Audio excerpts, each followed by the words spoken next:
Picture this. You're standing in a room filled with people who are supposed to be your family. The very person who vowed to love and protect you decides instead to tear you down.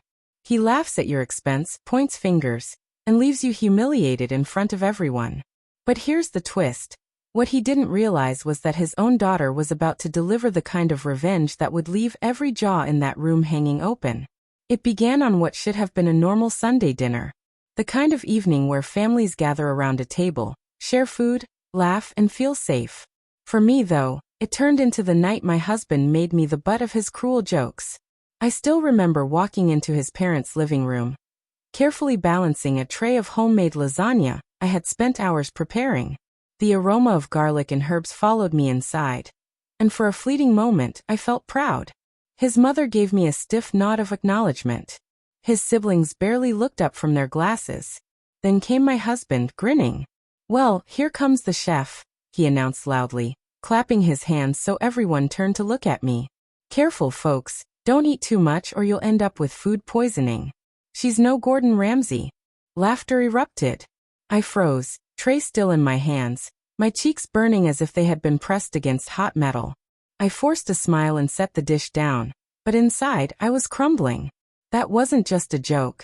That was public humiliation. And it didn't stop there. All night he used me as his punchline. "She takes forever to get ready. Sometimes I think she stares at the mirror just to see if it cracks. Don't let her drive you anywhere. She'd get lost in her own neighborhood." Each remark cut like a blade. What stung even more wasn't just his words but the way his family joined in, laughing, nodding, tossing in their own little jabs. And me? I sat there with a polite smile plastered on my face, gripping my wine glass so tightly I thought it might shatter in my hand.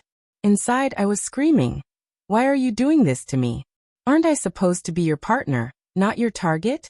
But as always I stayed quiet. At least, until that night. For a moment, I thought maybe this humiliation would fade like all the others. But then I caught sight of my daughter across the table. She was 15, quiet, thoughtful. And she wasn't just sad, she was furious. I saw her jaw tighten, her fists clench under the table. And that's when it hit me. I wasn't the only one he was hurting. He was teaching her that this was what marriage looked like. That this was how women were supposed to be treated. And she wasn't willing to accept it. Dinner ended.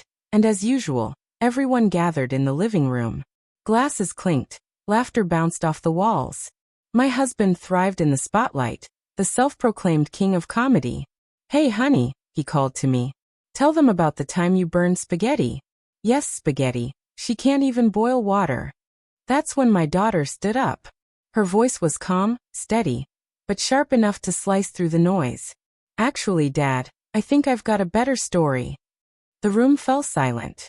She locked eyes with him and said, "Remember last week when you cried in the garage because Grandma called you lazy? You begged me not to tell Mom. But since we're all sharing laughs tonight, maybe they should hear that one too." Silence. The kind that weighs heavier than any scream. Laughter died instantly. His siblings exchanged awkward glances. His mother's smile vanished. And my husband? His face turned crimson. He stammered, tried to chuckle it off, but the damage was already done. For the first time, no one was laughing with him. They were looking at him with something else, disappointment. He scrambled to recover, muttering about teenagers being dramatic. But my daughter wasn't finished.